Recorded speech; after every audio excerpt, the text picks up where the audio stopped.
সূরা ইখলাস কখন পাঠ করলে সাথে সাথে ফলাফল পাবেন, ভালো করে বুঝেন। সূরা ইখলাস হচ্ছে পবিত্র কোরআনুল কারীমের ভিতরে ছোট সূরাদের ভিতরে অন্যতম একটি সূরা। তবে ফজিলতের দিক থেকে সূরা ইখলাস হচ্ছে গুরুত্বপূর্ণ ফজিলত, এবং এই সূরাটা এমন একটা সময় আল্লাহ পাক রব্বুল আলামিন নাজিল করে দিয়েছেন যখন আল্লাহ রাসূল সাল্লাল্লাহু আলাইহি ওয়াসাল্লাম দ্বীনের প্রচার করতে লাগলেন। এমন সময় আল্লাহ পাক রব্বুল আলামিন এক আল্লাহর দাওয়াত দিতে লাগলেন।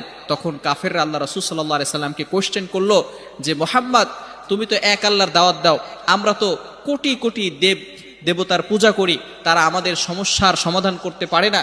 তুমি যে আল্লাহর দাওয়াত দাও সেই আল্লাহ কয়জন এবং সেই আল্লাহর সন্তান আছে কিনা? সাথে সাথে আল্লাহ পাক রব্বুল আলামিন এই কাফেরদের প্রশ্নের উত্তরে আল্লাহ রাসূল সাল্লাল্লাহু আলাইহি সাল্লামের কাছে এই সূরাটি নাজিল করলেন, কুল হুয়াল্লাহু আহাদ আল্লাহুস সামাদ লাম ইয়ালিদ ওয়া লাম ইউলাদ ওয়া লাম ইয়াকুল লাহু কুফুয়ান আহাদ। আল্লাহ পাক রব্বুল আলামিন এক, অদ্বিতীয়, এবং আল্লাহ